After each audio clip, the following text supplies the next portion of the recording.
Bien, je ferai le protocole d'accueil tout à l'heure. Pour l'instant, mesdames et messieurs, en vos grades et qualités, chers membres de la communauté universitaire, je voulais juste dire que cette cérémonie est particulière à double titre. D'abord parce qu'elle coïncide avec le lancement du compte à rebours pour le 600e anniversaire de l'université. Ce sera en 2022. Cette université aura 600 ans. Et donc, ce que nous avons décidé, c'est qu'à partir de 2020, nous faisons chaque année des manifestations pour célébrer cet âge avancé de l'université. Ça sera la première chose. Ensuite, parce que ce sont des vœux particuliers, parce que ce sont mes derniers vœux en tant que président de cette belle université. Donc, ce que je vous propose, c'est que nous commençons tout d'abord avec Monsieur Jacques Verger. Nous commençons donc par effectuer ce lancement. Donc, pour le compte à rebours du 600e qui s'achèvera, comme je l'ai dit tout à l'heure, en 2022. Certains parmi vous ont eu la chance d'assister à la conférence de Monsieur Jacques Verger, professeur émérite de l'Université Paris 4, directeur d'études à l'École pratique des hautes études, membre de l'Académie des inscriptions de belles-lettres, médiéviste, reconnu mondialement, spécialiste de l'histoire des universités du Moyen-Âge. Merci à lui, mais vraiment merci beaucoup d'avoir accepté de vous déplacer et de venir faire cette conférence à l'amphi de la Maison des Sciences de l'Homme et de l'Environnement. Et je vous donne la parole, Monsieur Verger, pour 5 minutes pour un petit peu placer le contexte. Merci à vous. Merci beaucoup, Monsieur le Président.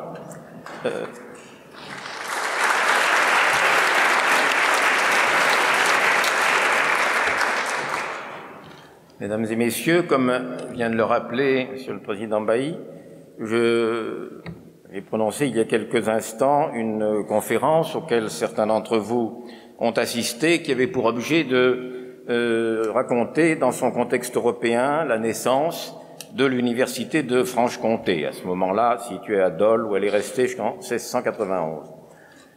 J'ai essayé de montrer dans cette conférence que cette université est fort ancienne. Chronologiquement, c'est la 9e ou la 10e des universités françaises, ce qui la place donc dans un très bon rang. C'est aussi une université qui, sans égaler peut-être Paris, Oxford ou Bologne, a été une université dynamique qui, tout au long des siècles, a produit des juristes, pendant longtemps beaucoup de juristes surtout, mais aussi des médecins, des philosophes, des savants, qui ont honoré non seulement la région, mais l'ensemble du pays et la communauté scientifique internationale. C'est enfin une université, c'est ce que j'ai également essayé de dire, qui a, c'est un de ses traits singuliers, partagé les destins d'une région qui est en somme un peu une région de carrefour, celle de l'ancien royaume de Bourgogne, à la croisée de la France et de l'Empire, où la Suisse n'est pas trop loin, l'Italie non plus, sans parler de l'Espagne, il suffit de se souvenir de Victor Hugo. Cette diversité était déjà en germe dès ses origines. L'université de Dole, l'université de Franche-Comté, était fille de l'État bourguignon, cette construction proto-européenne, pourrait-on dire, qui a certes échoué, mais qui avait déjà essayé d'établir, comme une lointaine préhistoire de ce que nous essayons de faire aujourd'hui, une construction qui s'établit à cheval sur les frontières, sur les langues, sur les cultures. Cette conférence n'était qu'un prélude, un petit prélude à l'entreprise que vient de mentionner Monsieur le Président Bailly, à laquelle il souhaite que l'université se consacre dans les années à venir, qui est de commémorer la fondation et l'histoire de l'université de Franche-Comté. Et je crois que c'est en tant qu'historien des universités, je crois que c'est une excellente initiative qui est encore trop rare en France. C'est assez couramment fait dans les pays anglo-saxons ou en Italie, mais beaucoup moins chez nous. Et l'histoire est pourtant une part essentielle de l'identité universitaire.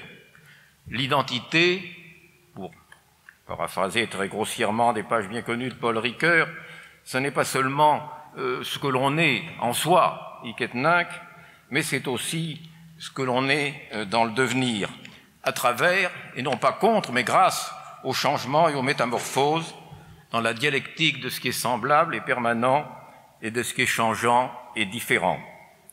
Et c'est pour cela qu'il est utile, je crois, de commémorer le passé de l'université, mais aussi d'en écrire l'histoire. Car ce ne doit pas seulement être un travail mémoriel, la mémoire doit s'alimenter à l'histoire, je n'ai pas besoin de le rappeler, elle doit s'alimenter à l'histoire et non pas aux mythes et aux affabulations et aux fake news. Elle doit s'alimenter à une histoire qui soit une histoire vraie, une histoire scientifique, écrite par les historiens, mais pas seulement pour eux, car je crois que l'histoire des universités et l'histoire de l'université de Franche-Comté, qui va s'écrire ici, dans des colloques et dans des livres, doit être une histoire destinée à tous. D'abord, évidemment, au premier chef, aux usagers même de l'université, à ses enseignants, à ses personnels techniques administratifs, et je dirais peut-être plus encore à ses étudiants. Je ne dis pas qu'il faudrait rendre obligatoire pour les étudiants de première année un petit module d'histoire de l'université de Franche-Comté, mais je crois que ce serait quand même une bonne chose qu'ils se rendent compte, qu'ils prennent conscience de l'institution dans laquelle ils entrent, qui est une institution qui a une histoire, qui a une mémoire, qui mérite d'être connue, et si cette institution a traversé les siècles, ce n'est peut-être pas quand même par hasard. Et puis cette histoire devrait aussi être destinée, je dirais, à tous les citoyens, à ceux qui les informent, aux médias, et enfin, bien sûr, aux politiques, aux élus, et à ceux qui les conseillent. Donc c'est une grande entreprise à laquelle je serais heureux de donner au moins une modeste contribution, un modeste patronage, et dont je souhaite qu'elle soit une réussite à la mesure des espoirs qui sont placés en elle. Merci beaucoup. Merci beaucoup.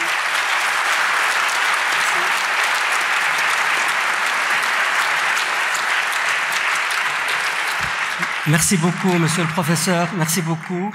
Eh bien, écoutez, on va lancer ensemble.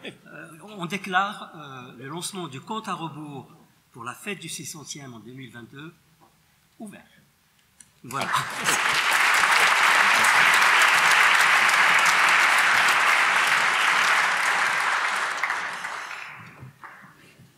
Bien, venons-en maintenant au discours.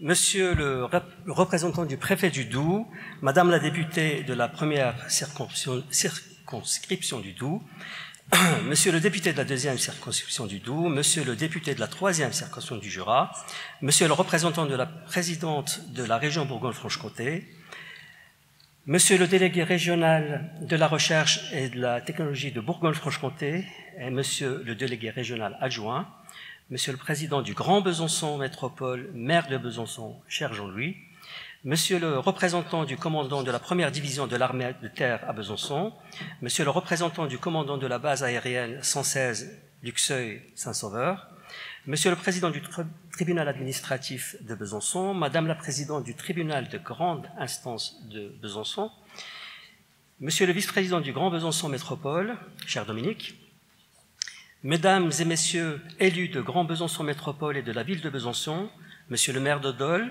et ses représentants, Mesdames, Messieurs les vice-présidents et élus des collectivités, Monsieur le représentant du recteur de région académique et de l'Académie de Besançon, Madame le consul honoraire d'Espagne, Monsieur le consul d'Algérie, Monsieur le consul du Maroc, Monsieur l'officier supérieur des forces terrestres, Monsieur le commandant de police du service de sûreté départemental de Besançon, Monsieur le président de l'Université de Bourgogne, cher Alain, Monsieur le directeur de l'INSEM, cher Pascal, Monsieur le directeur de l'UTBM, cher Ghislain, Monsieur le directeur de l'ISPA, cher Laurent, Messieurs les anciens présidents de l'Université de Franche-Comté, Monsieur l'ancien président de l'Université de Bourgogne, Madame la directrice générale du CRUS Bourgogne-Franche-Comté, cher Dominique, Monsieur le directeur de l'établissement français du sang de Bourgogne-Franche-Comté, Madame la directrice générale de l'IRTS, je vais y arriver, Monsieur le directeur territorial du réseau Canopé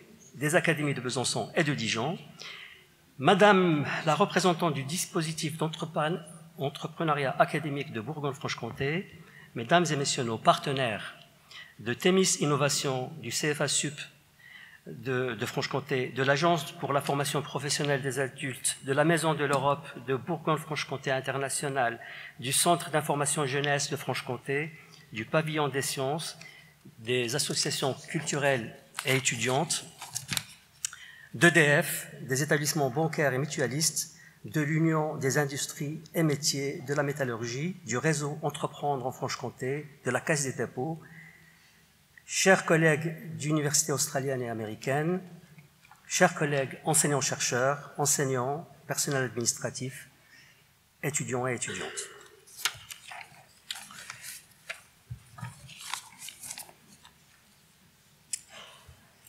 Étant donné que je suis en train de finir 2 mandats de président, précédé d'un mandat de vice-président chargé de la recherche, je vous propose de faire une rétrospective générale de ces 2 précédents mandats depuis 2012 et parfois même depuis 2008 en incluant mon mandat de vice-président recherche et valorisation. Avant de commencer, je voudrais d'abord préciser que cette rétrospective n'est pas un bilan. Elle a comme objectif simple de mettre la lumière sur quelques choix stratégiques ayant eu un effet transformant sur notre université et de les restituer dans leur contexte historique. Elle est le résultat d'un travail collectif impliquant 2 équipes de vice-présidents chargés de mission et conseillers. Elle n'a été possible que grâce à la communauté universitaire dans son ensemble et non par la seule volonté d'une personne. J'étais depuis 12 ans directeur d'une très belle équipe de recherche.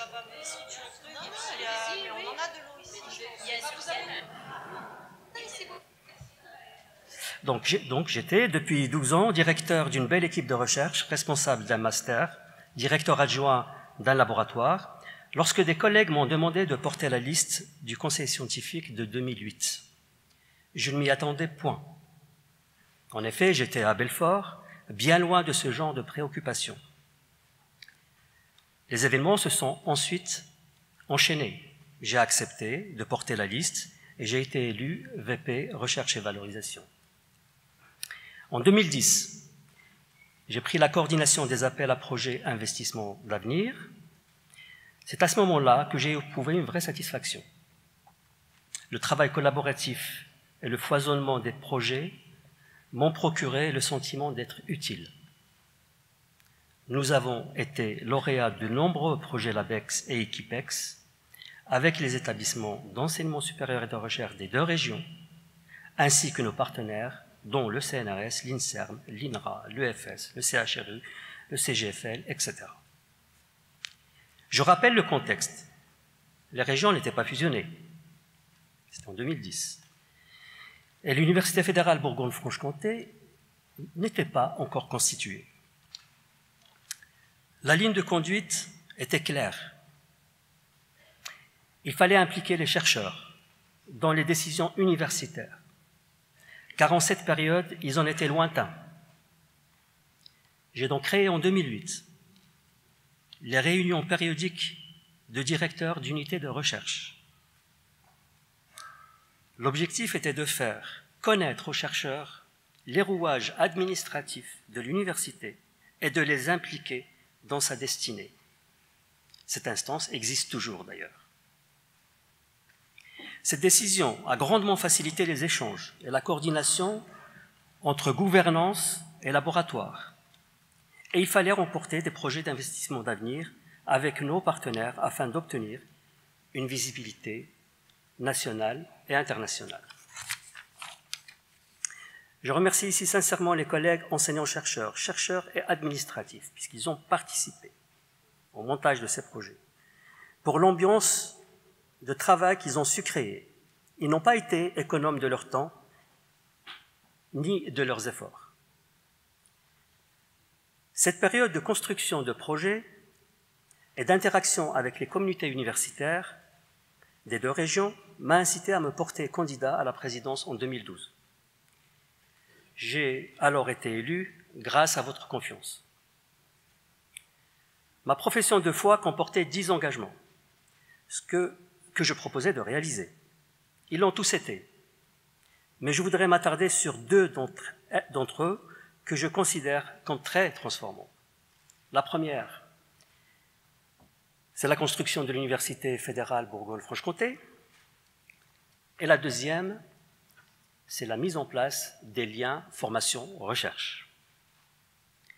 Concernant le premier engagement, c'est-à-dire la construction de UBFC, je m'en tiens à rappeler un passage de ma déclaration du 9 janvier 2012, et nous sommes le 9 janvier aujourd'hui, que vous avez toutes et tous reçu. Je cite, « Je compte porter avec vous le projet d'une université fédérale interrégionale unique impliquant toutes les forces vives. » Fin de citation. C'était en janvier 2012. Les régions n'étaient pas fusionnées et la loi ESR 2013 permettant les regroupements n'existait pas encore. La suite, vous la connaissez. Nous avons ensemble, communauté franc-comtoise et bourguignonne, construit UBFC. Nous avons ensemble été lauréats des appels à projets ISIT pour Initiative Sciences, Innovation, Territoire, Économie, et lauréats de plusieurs appels à projets emblématiques dans le cadre des PIA, c'est-à-dire les programmes Investissement d'avenir, pour ceux qui ne sont pas habitués à ce genre d'acronyme. Les écoles universitaires de recherche, les IDEFI, c'est-à-dire l'initiative d'excellence en formation, et donc innovante, la prolongation des LABEX, Action, Lipstick, l'ABEX FirstF, ainsi que d'autres équipex. Le travail continue avec ces appels à projets, avec les appels à projets PIA dits 3. Et nous sommes en train de travailler dessus avec mon homologue, président de l'Université de Bourgogne, et les directeurs des écoles et des établissements d'enseignement supérieur et de recherche.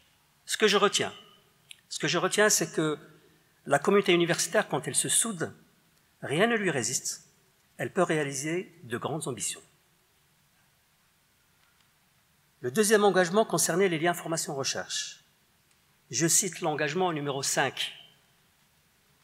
C'est le deuxième que je retiens, mais c'est l'engagement numéro 5 sur ma profession de foi. Je le cite, « Renforcement des liens entre formation et recherche. La recherche est le gage de la bonne santé de l'université et le moteur de son rayonnement. C'est aussi la condition de formation de qualité et attractive. » Fin de citation.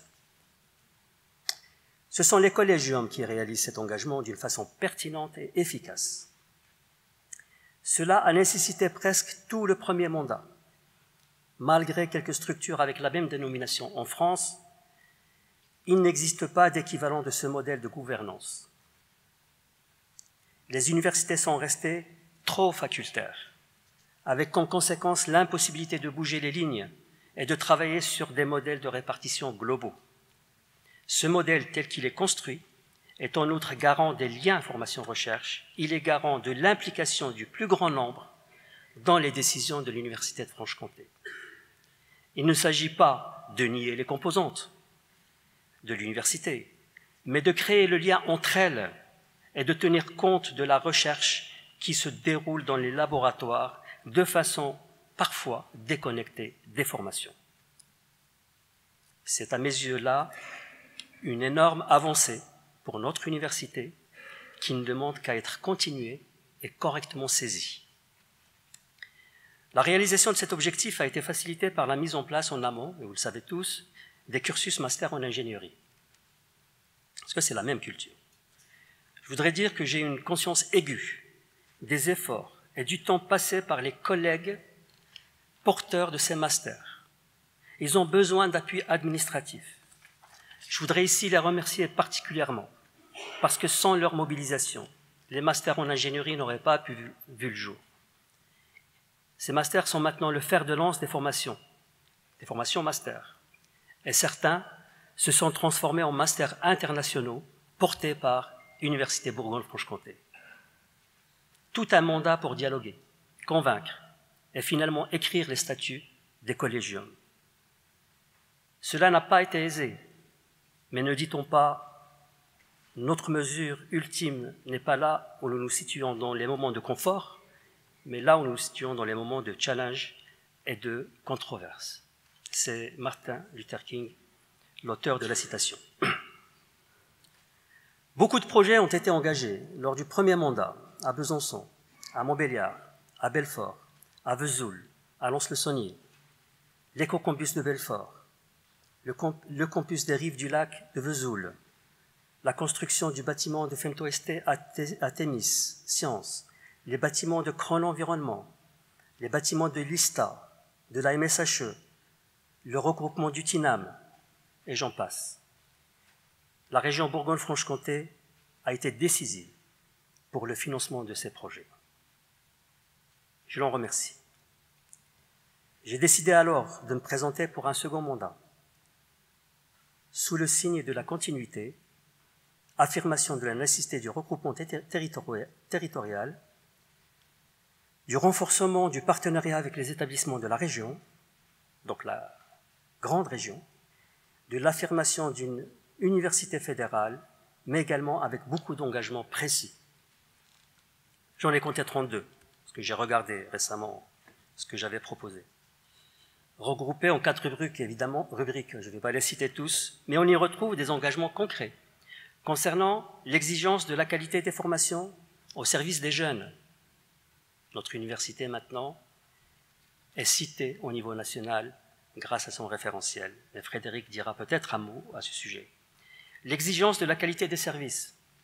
Dois-je rappeler HRS 4R, c'est-à-dire le label européen pour l'accueil des chercheurs, le label Bienvenue en France, le label Marianne pour nos 10 bibliothèques, le label de la formation continue universitaire et ISO, je crois, 2015, pour la formation continue, etc.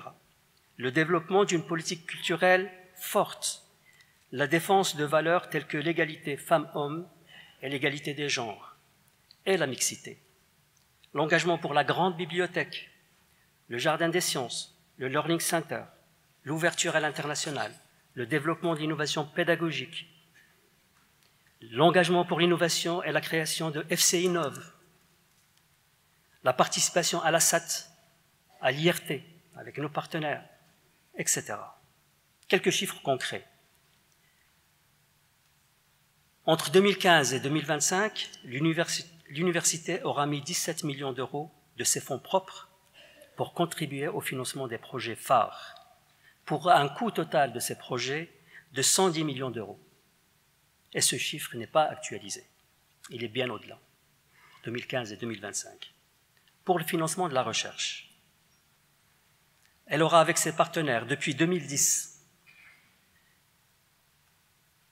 réussi à emporter des projets pour les chercheurs dont la somme totale est de 288 millions d'euros. 100 millions pour l'ISIT à peu près et 188 millions pour les programmes PIA. Je remercie très sincèrement l'État et ses représentants, les 4 préfets du Doubs que j'ai connus, ainsi que les 4 préfets du territoire de Belfort avec qui j'ai collaboré. Je remercie le ministère avec ses représentants, les 2 recteurs que j'ai connus, la région, sa présidente, les vice-présidentes et vice-présidents de la région, le Crous Bourgogne-Franche-Comté pour sa constante écoute et son dynamisme pour la vie étudiante, le Grand Besançon, son président, Jean-Louis Fousseret, et ses élus et les autres collectivités qui ont soutenu l'université, la recherche et l'enseignement supérieur. Et alors, nous en sommes où maintenant? Une université de Franche-Comté avec de solides atouts, financièrement saine, avec une capacité d'autofinancement confortable, et qui n'a connu aucun plan de retour à l'équilibre, malgré les difficultés budgétaires que connaissent toutes les universités en France. Cette université est membre d'une université fédérale, bien commun à tous les établissements de la région Bourgogne-Franche-Comté, que nous pérenniserons, malgré les difficultés qu'elle vient de traverser. Elle rayonnera et évoluera. Il appartient aux prochaines équipes de collaborer et de savoir pérenniser l'ISIT au moment de l'évaluation de l'automne 2020. C'est vous qui êtes les acteurs de ces réussites. Je vous renouvelle ma gratitude. Comme on dit, la casquette ne doit pas déformer la tête. Et je remercie chaleureusement les 2 équipes de VP et chargés de mission, conseillers qui m'ont entouré lors de ces 2 mandats de président. J'ai eu beaucoup de chance d'avoir des femmes et des hommes autour de moi à la hauteur, loyaux est sérieux. L'ambiance, malgré la durée des mandats et les difficultés inhérentes à l'exercice des responsabilités, a toujours été joyeuse, chaleureuse et empreinte de solidarité.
Merci.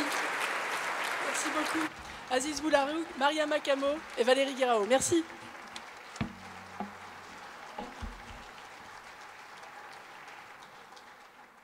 Bien.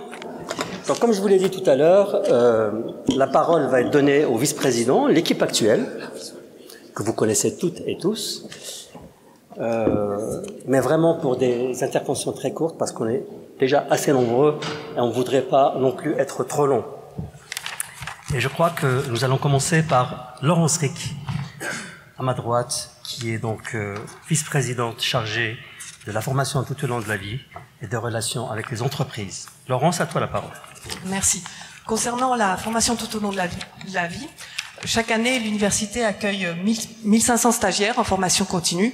Et comme quiconque continue d'apprendre reste jeune toute sa vie, nous accueillons des stagiaires de 19 à 82 ans, avec un âge moyen de 35 ans. Tous les publics sont accueillis, salariés, demandeurs d'emploi, professions libérales et individus. Et également, plus de 620 apprentis. Un bref bilan en 7 points sur ces 7 dernières années. Un accroissement du nombre de stagiaires et du nombre d'apprentis de plus de 40%. Une augmentation de la part privée de notre activité, 80 financeurs et 1100 employeurs nous font confiance. Le développement de l'alternance, en 2012, 30 formations étaient ouvertes en alternance. À la rentrée prochaine, ce sera 80 formations.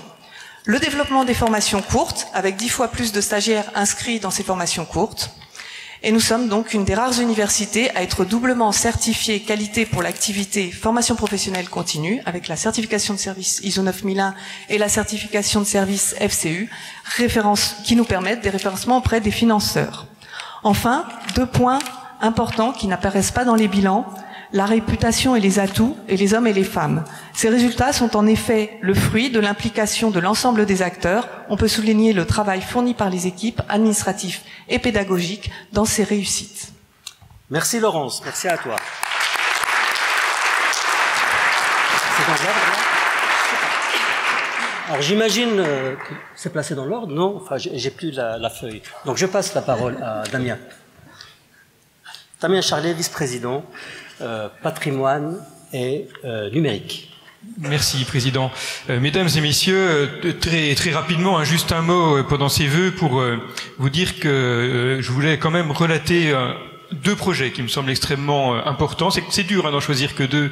Le Président a relaté l'investissement de l'université dans son patrimoine immobilier et ses campus en général. Et je crois qu'il est important de noter à quel point l'université, malgré ses bientôt 600 ans, est capable de faire sa mue et de rentrer dans le 21e siècle, notamment en retravaillant ses campus, ses lieux d'apprentissage et de recherche, et en rentrant pleinement dans les campus du 21e siècle. Alors bien sûr, quand on dit campus du 21e siècle, je pourrais évoquer longuement ce qui est en train de se préparer et de se passer sur le campus de Boulois-Thémis, mais je crois que d'autres collègues en parleront aussi. Et donc je vais vous parler quelques secondes d'un projet qui m'a beaucoup tenu à cœur, qui est, je pense, extrêmement important pour l'université, qui est l'éco-campus de Belfort, qui est là aussi un beau projet de transformation du campus dans le Nord-Franche-Comté vers ce qui doit être le campus du 21e siècle. C'est un projet qui, il y a quelques années, a été doté d'un peu moins de 3 millions d'euros, sur lequel 2,7 millions d'euros précisément, et sur lequel nous avons voulu travailler ces dernières années fortement, avec une forte implication de nos partenaires, de manière à obtenir des moyens suffisants pour les ambitions que nous avions pour nos campus du 21e siècle. C'est chose faite aujourd'hui, puisque nous avons 34 millions d'euros qui nous ont été attribués et qui vont permettre d'avoir un très beau campus autour d'un bâtiment vitrine sur les questions de la recherche en énergie sur Belfort. Et puis dans la continuité, évoquer quand même le territoire d'innovation qui a été remporté avec un beau travail partenarial avec nos partenaires universitaires, le monde économique, industriel et d'innovation. Merci Damien. Merci. Claire Dupoué. Alors, je voudrais juste, avant de donner la parole à Claire, je voudrais remercier vraiment, puisqu'on a parlé de l'éco-campus, encore une fois, je l'ai fait, mais je le répète, parce que sans le concours de la région, jamais nous y serons arrivés. Hein. C'était clair et net. Je remercie la région pour les efforts qu'elle a mis sur ce projet. Claire Dupoué va nous parler qui est vice-présidente politique culturelle, va évidemment nous parler de culture. Et peut-être pas que. Pas que. Mais en matière culturelle et de culture scientifique, de ces 2 mandats, j'ai envie de retenir une partie émergée de l'iceberg qui se fait à l'université, qui est la mise en place des événements Art Sciences, là aussi avec le fort soutien de la région Bourgogne-Franche-Comté, qui le premier à s'être installé s'appelait Luxe Soyons Brillants à l'occasion de l'année internationale de la lumière, et qui s'est installé depuis comme un événement qui sort tous les 2 ans, qui mélange art et sciences. Et j'ai envie de les retenir parce qu'ils rencontrent un grand succès public, aussi parce que, comme je le disais, c'est la partie émergée de tout un travail de coordination et de mobilisation auprès d'acteurs qui sont faits, d'une dizaine de dispositifs qui ont lieu avec les laboratoires, avec les enseignants, avec les partenaires, et d'une 50aine de partenaires, justement, qui soient internes à l'université ou externes. Et puis aussi, ces événements ont été rendus possibles grâce à la structuration qui a été opérée pendant ces 2 mandats en une structuration opérationnelle, puisque un service de production d'événements, mais aussi de coordination a été créé. Et puis enfin, dernier argument pour le retenir, c'est parce qu'ils ont permis de rendre visible la coordination de la politique culturelle à l'échelle du BFC, qui a été portée comme telle par l'établissement UBFC, et donc c'est ensemble que nous travaillons sur ces événements. Et de cette partie immergée pour le coup de l'iceberg, on peut retenir que dans les 2 mandats, on a à l'UFC, tout dispositif confondu, à peu près doublé le nombre de publics touchés, scolaires, grand public, pour atteindre maintenant près de 40 000 personnes par an. Il y a aussi 2 projets immobiliers qui sont particulièrement emblématiques. Le Jardin des Sciences, avec l'arrivée du jardin botanique sur le campus de la Boulois, un jardin botanique du XXIe siècle, qui ouvrira en 2022, et puis bien sûr la Grande Bibliothèque, qui est un projet documentaire, mais aussi un projet culturel, parce qu'on a fait le choix unique en Europe de construire ensemble une bibliothèque d'agglomération et une bibliothèque universitaire de centre-ville, qui montre les liens entre l'université et la cité. Et puis Jacques a évoqué un deuxième sujet qui me tient aussi particulièrement à cœur, c'est tout le travail que nous avons mené autour de l'égalité femmes-hommes dans notre établissement, à la fois dans le fonctionnement de l'établissement, mais aussi dans les liens avec l'extérieur, en agissant vers l'orientation. On a utilisé un levier qui a été particulièrement mobilisateur, qui est le projet PIL, qui est un projet Interreg, qui a permis une très riche collaboration avec l'Université de Genève, qui j'espère va se poursuivre, et qui a permis des expositions, des formations de nos personnels, la mise en place d'un réseau de femmes, une campagne contre le harcèlement, entre de nombreuses choses. Et je vous invite à suivre l'actualité de ce projet, puisque nous lançons 2 opérations, le 31 janvier et le 1er février. Je vous remercie. Merci Claire.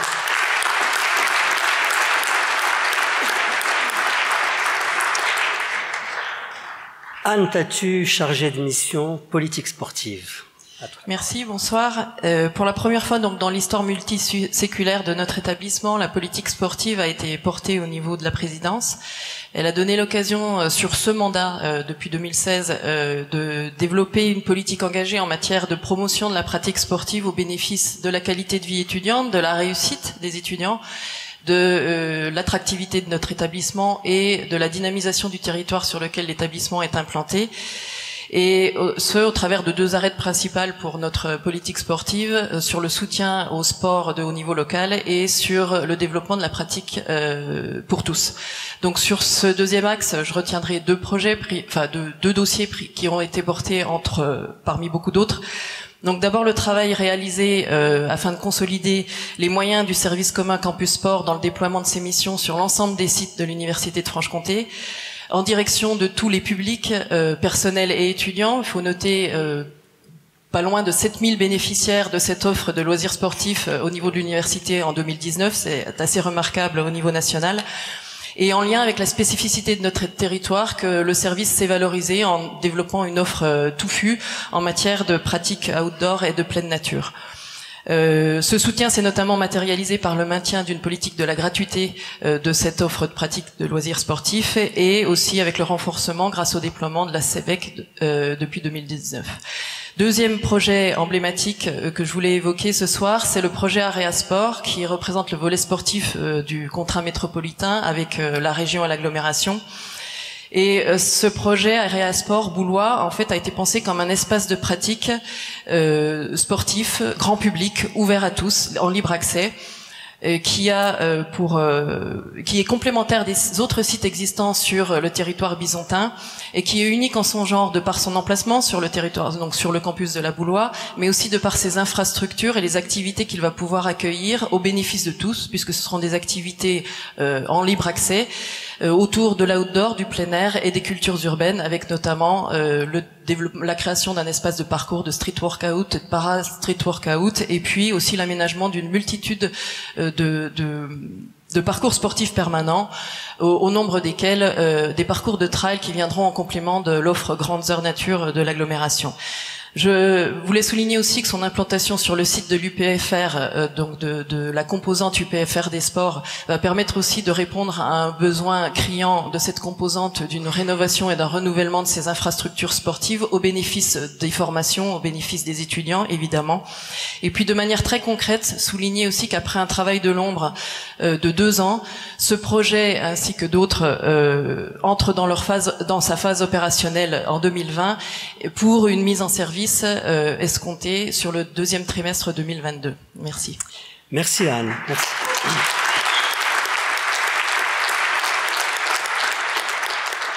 Alors, la parole est à Frédéric Muard, le plus vieux VP, non, je veux dire, le plus ancien VP de mon équipe, puisqu'il m'accompagne depuis 2012. Merci. Durant ces 2 mandats, effectivement, l'université a dû relever de nombreux défis en matière de formation. Accréditation et réforme ne font que se succéder sans discontinuer. Et l'accréditation 2017 nous a permis, au terme de 2 années de travail collectif intense, d'élaborer une offre de formation qui a conservé l'entière pluridisciplinarité de notre université, ça c'est très important pour son rôle social, je dirais, en maîtrisant les coûts, tout en augmentant le niveau d'exigence pédagogique, de professionnalisation, de lien avec la recherche, en coordination au sein du site Bourgogne-Franche-Comté, et même d'ouvrir de nouvelles formations, comme une 12aine de nouveaux parcours de master innovants, qui répondent à de nouveaux enjeux sociétaux. Et tout cela, bien entendu, dans un contexte que vous connaissez d'augmentation démographique. Alors, je ne vous parlerai pas du supplément au diplôme ou de la traduction en compétences de nos diplômes via les fichiers NCP qui nous valent une vraie reconnaissance. Je terminerai en vous rappelant la démarche de qualité des formations qui a été évoquée par le président, démarche unique au niveau national que nous mettons en place. Et je remercie à la fois les personnels d'appui et de support pour déployer ces démarches et les formations pilotes qui y sont engagées. Et de manière plus globale, je salue vraiment la dynamique collective que j'ai pu et nous avons expérimenté avec les composantes, les équipes pédagogiques et les services, les équipes administratives, et notre capacité collective à relever les défis de la formation universitaire. Merci Frédéric.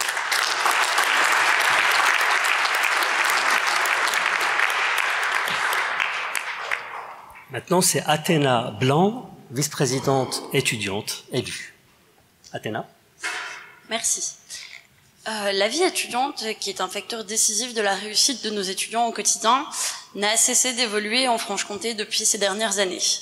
À l'université, la création d'un comité de site byzantin en collaboration avec le Crous et les collectivités locales a notamment permis l'amélioration de la vie des campus et, entre autres, la création de salles de coworking partagées. Le modèle de ce comité est d'ailleurs en cours d'exportation dans le Nord-Franche-Comté. Le tissu associatif, qui contribue donc à l'épanouissement, l'engagement, mais aussi à la montée en compétences, a permis la création d'une charte de labellisation donc à destination de ces associations pour leur permettre de favoriser leurs initiatives et leur développement. De plus, l'instauration de commissions supplémentaires d'attribution du Fonds de solidarité et de développement des initiatives étudiantes pour les projets de moins de 500 € a permis d'apporter une impulsion à court terme avec des décisions rapides facilitant le développement de ces actions. L'épanouissement provient également de son environnement et le réaménagement de la maison des étudiants en fait partie. Il entre donc dans sa 3e phase et a été pensé par et pour ces étudiants de façon collaborative et dans le but de promouvoir la démarche d'un étudiant citoyen engagé. La création d'un budget participatif étudiant mis en place en 2020 va contribuer à l'appropriation de tous les lieux de vie par chaque étudiant grâce à une collaboration inédite en France avec le Crous.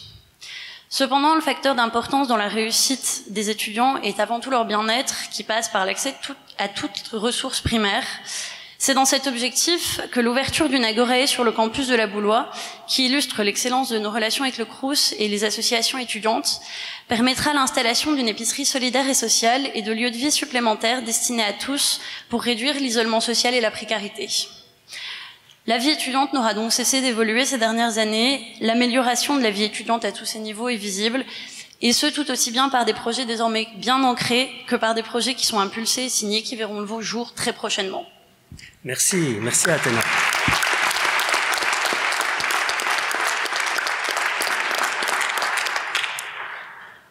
La parole est à Antoine Guillemet, directeur des relations internationales et de la francophonie. Antoine.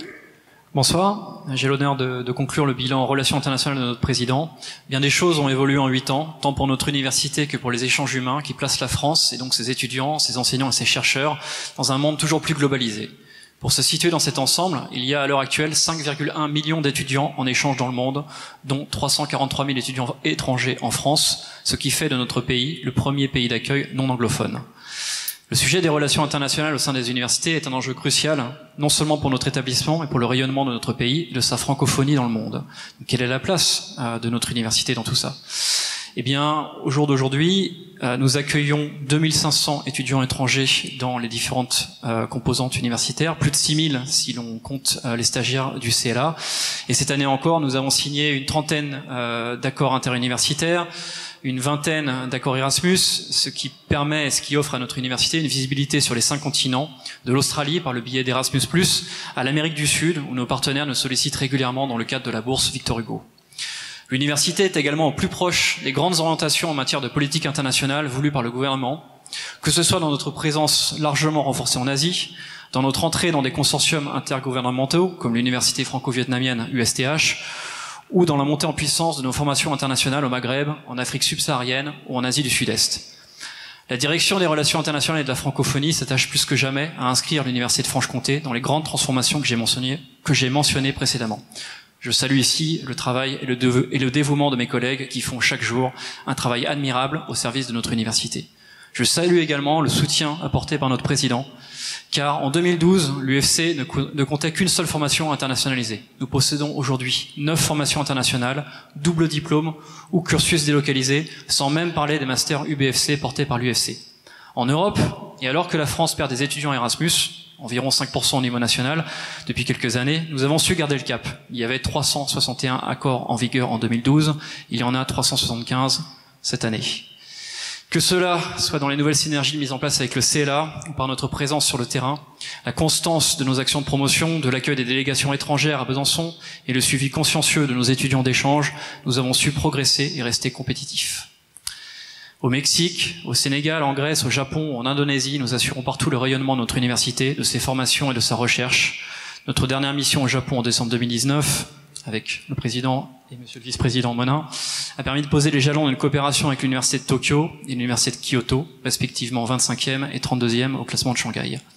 Parallèlement, nous avons travaillé pendant le premier semestre 2019 pour permettre à l'UFC de faire partie des 13 premières universités françaises labellisées Bienvenue en France, avec la note de 2 étoiles sur 3.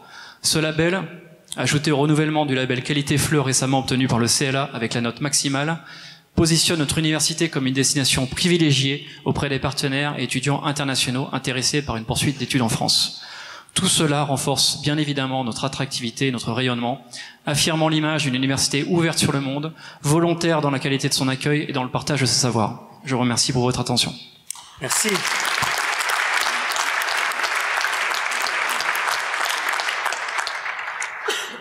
Olga Kuchnarenko, vice-présidente recherche et valorisation. Bonsoir. Pour revenir sur les 4 années passées, sur les périodes que je connais, le premier élément dont je voudrais parler, c'est surtout les services et structures de soutien à la recherche. En effet, le début de ce dernier mandat a vu la création de la direction recherche-valorisation de l'établissement, la DRV. Cette direction recherche-valorisation, maintenant, est bien connue de tous les acteurs dans nos laboratoires, dans nos services et de nos partenaires. De l'autre côté, en utilisant des compétences à la direction recherche-valorisation, au SAIC et aussi à la direction des affaires juridiques, sans parler des autres services, le volet valorisation de la recherche a été bien renforcé et nos partenariats avec les opérateurs dédiés a été intensifié. Grâce à ce soutien fort institutionnel et des réponses opérationnelles performantes de proximité, de nombreux chercheurs de différents domaines de notre université pluridisciplinaire ont pu développer des programmes ambitieux en renforçant notre position au niveau national et international.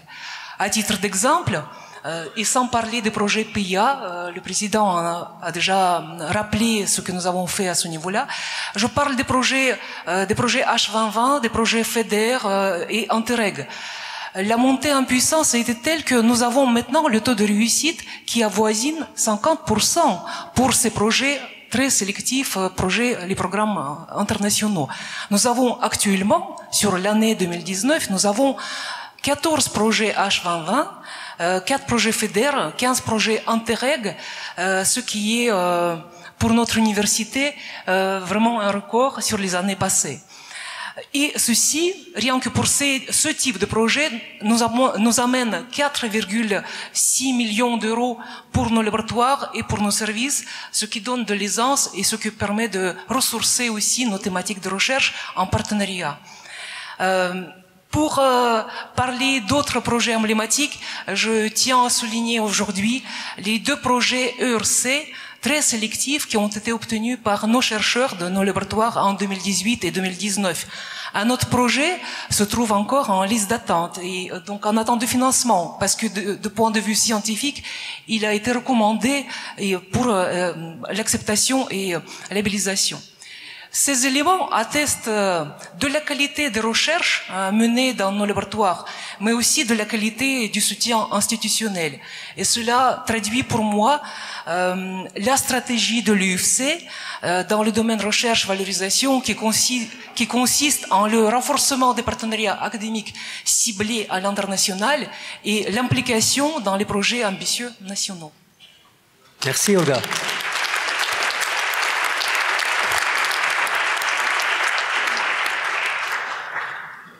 Éric Monat, vice-président Génération 2024. Mesdames et messieurs, mon intervention portera sur un point précis. Le 4 février 2019, à l'occasion du lancement de la semaine olympique et paralympique, le ministère de l'Enseignement supérieur, de la Recherche et de l'Innovation et le ministère des Sports ont décerné le label Génération 2024 à notre université, l'Université de Franche-Comté, tout simplement pour son engagement en matière de promotion du sport et des valeurs olympiques. Et notre Université de Franche-Comté, nous en sommes très fiers, fait partie des premières universités labellisées Génération 2024. Alors ce label, en fait, il s'intègre totalement à l'organisation des futurs Jeux Olympiques de Paris 2024 et tout cela revêt une résonance toute particulière au sein de notre université. Effectivement, ce label, accordé pour 3 années, est une belle reconnaissance pour notre université qui mène depuis plusieurs années une politique engagée en matière de promotion du sport et des valeurs olympiques à travers de nombreuses actions à destination de nos étudiants, de nos personnels et du grand public, en partenariat avec de multiples acteurs tels que le Comité international olympique, le Comité national olympique français, Paris 2024 ou encore la francophonie. Alors, afin d'achever cette présentation, je me permettrai aussi d'annoncer que l'Université de Franche-Comté a participé à plusieurs missions d'expertise sur l'olympisme à l'étranger, telles qu'en Corée du Sud, en Grèce et dernièrement, comme ça a été souligné, en lien avec les futurs Jeux Olympiques de Tokyo 2020 au Japon. Et l'UFC est présente également aux Jeux Olympiques de la jeunesse qui ont débuté aujourd'hui à Lausanne. Je vous remercie pour votre attention. Merci Eric.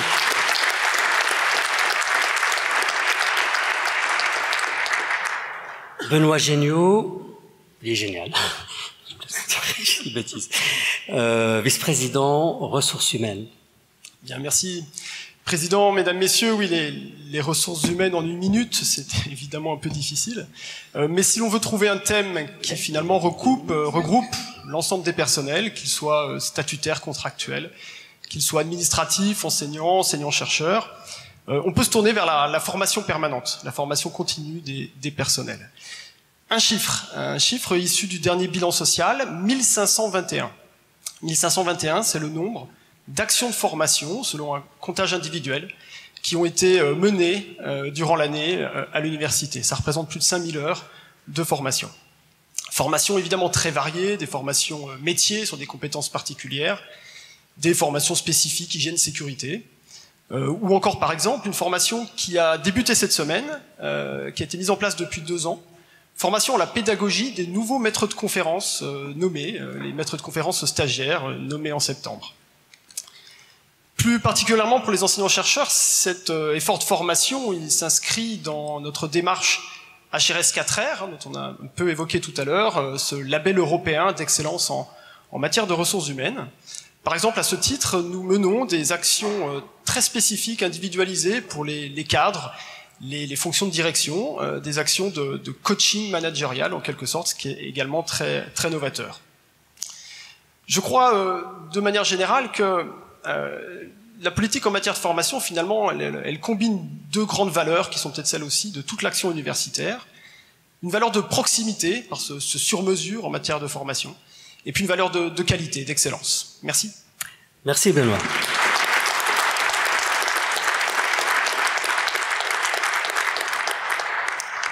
Last but not least, Masha Voronov, première vice-présidente, donc vice-présidente du conseil d'administration. Mesdames, Messieurs, bonsoir. Le pilotage de l'Université de Franche-Comté est caractérisé par des outils performants, mais ces outils ne seraient rien sans du personnel extrêmement compétent.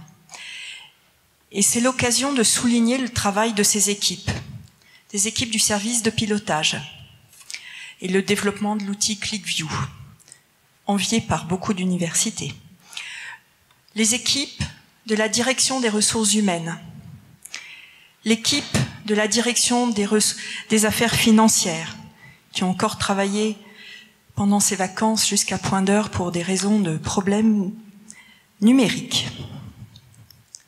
C'est leur travail, accompagné d'un suivi mensuel de la masse salariale extrêmement fin et rigoureux, qui est un des leviers de cette maîtrise budgétaire. Ce pilotage a permis d'élaborer une trajectoire qui est à la fois saine et solide. On pourrait dire que c'est un vœu aussi. Et les conséquences de cet équilibre retrouvé se sont traduites par des campagnes d'emploi complètes sur les 2 dernières années. Et merci au président de Collegium. Quand on compare l'Université de Franche-Comté avec des universités comparables, pluridisciplinaires, avec composants de santé, on voit que ces services et ces outils, cette rigueur, ce suivi, nous ont permis, malgré tout, cher Christian, de maintenir l'emploi dans un environnement extrêmement contraint et à la différence de quasiment toutes les universités de taille comparable. Merci au service, merci au personnel. Merci Masha.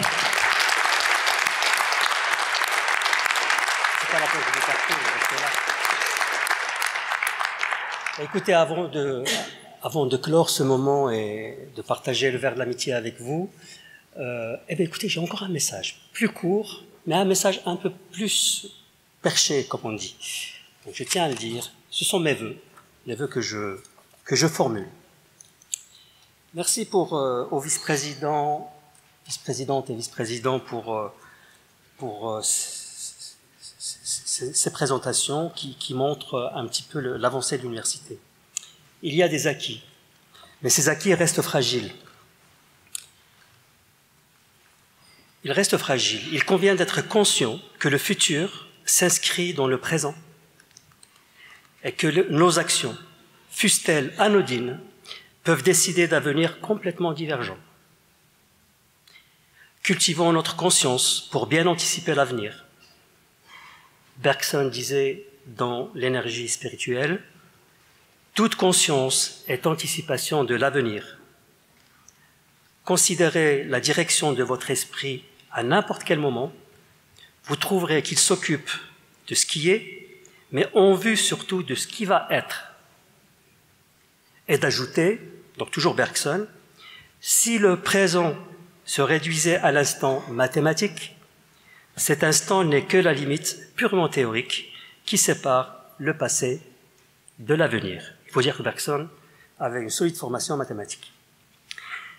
Vous m'avez confié d'immenses responsabilités sur la base d'engagements que j'ai pris et je vous remercie pour votre confiance. Je les ai exercés sans relâche, malgré les aléas, les contingences et des moments difficiles. Celle de tenir, j'ai vraiment eu comme seule conduite, c'est de tenir mes engagements, et ceci dans l'unique objectif de l'amélioration de notre université, sur un principe de volonté générale. Je ne parle pas ici d'intérêt général, notion galvaudée, cachant souvent une volonté d'imposer un point de vue particulier. Car pour paraphraser Benjamin Constant, qu'est-ce que l'intérêt général, sinon la transaction qui s'opère entre les intérêts particuliers? Non, je parle de volonté générale, comme définie par Rousseau dans son contrat social.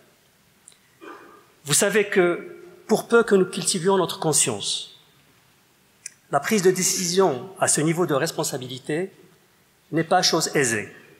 Elle génère toujours doutes, conflits intérieurs et questionnements sur le bien fondé de la décision et sur ses conséquences. Elle conduit à la solitude et à l'isolement.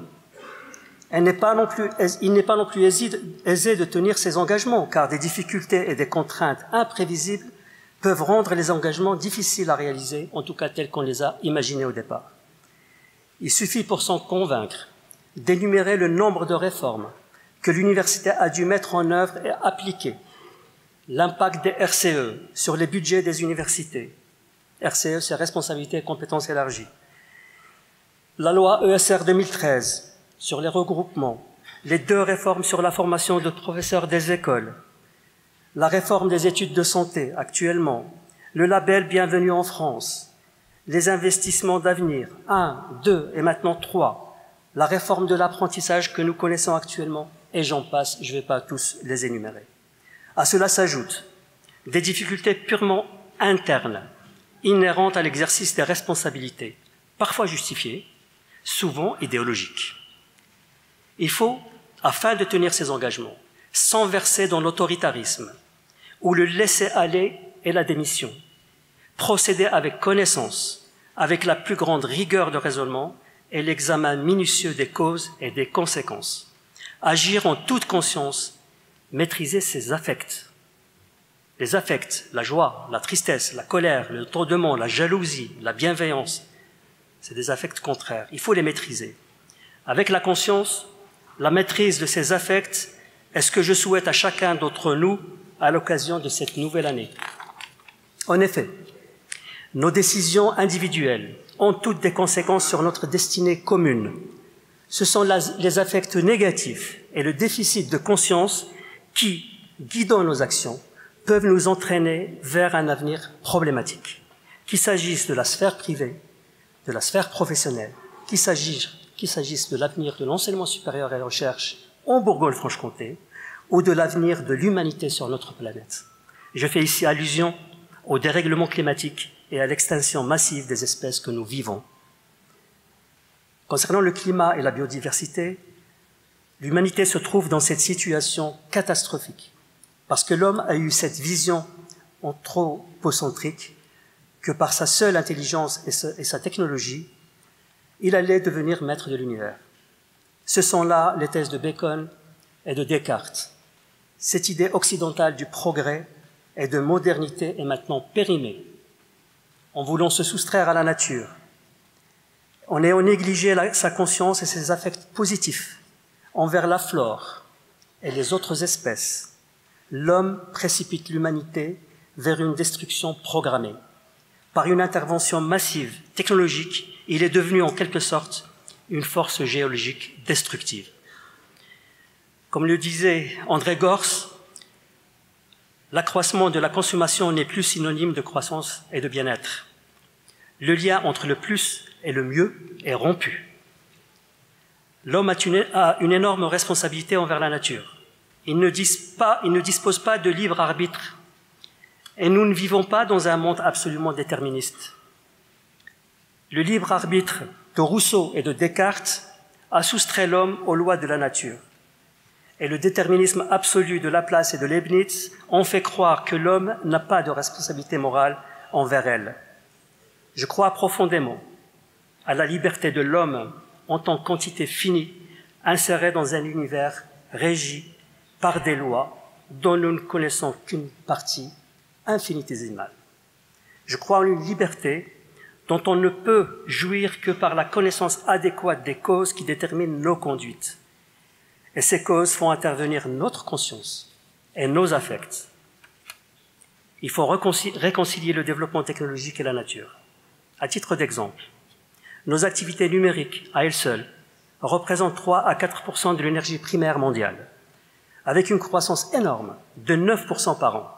Si on ajoute l'extraction des métaux semi-précieux, si on sait qu'un ordinateur portable, c'est 300 kilos de pétrole, une ou plusieurs tonnes de matériaux, on saisit mieux le coût environnemental et social faramineux lié au développement irraisonné ou non raisonné des technologies. Comme on dit, on n'éteint pas les incendies au Brésil, en Californie, en Australie, avec des applications iPhone. Concernant nos affects, Je reviens sur cette histoire d'affect et le rôle dans nos prises de décision et donc de notre destinée. Il faut savoir que les recherches récentes en neurosciences montrent, grâce à l'imagerie médicale et aux encéphalogrammes, une corrélation déroutante et impressionnante entre les affects d'un sujet et les mesures d'impulsion électrique et réactions biochimiques observables expérimentalement. Elles prouvent qu'entre l'affect et l'action d'un individu, il n'y a pas de relation de causalité comme on l'a pensé depuis toujours. Pour schématiser, ce n'est pas l'impulsion électrique qui décide qu'on tende la main. Une question abyssale se pose alors sur le rôle des affects de l'homme sur ses actions. Ouvrons un immense champ de recherche sur ce sujet. Et vous, pour les plus aguerris d'entre vous, ils voient très bien que je suis en train de parler de Spinoza, en fait. C'est là que Spinoza, philosophe du XVIIe siècle, revient en force, en proposant, dès son époque, un principe de dualité esprit-cerveau ou corps-mental, un peu à l'image de la dualité onde-corpuscule, introduite pour la lumière par Einstein en 1909 et pour tout autre objet par Louis de Broglie en 1924. Cette dualité est le fondement même de la mécanique quantique maintenant. Prenez au sérieux la dualité esprit-cerveau et l'influence de notre conscience et de nos affects sur notre destinée par le biais des décisions qu'on prend. Je vous souhaite une heureuse année avec beaucoup de joie, de compassion, de contentement et de bienveillance. Merci à vous.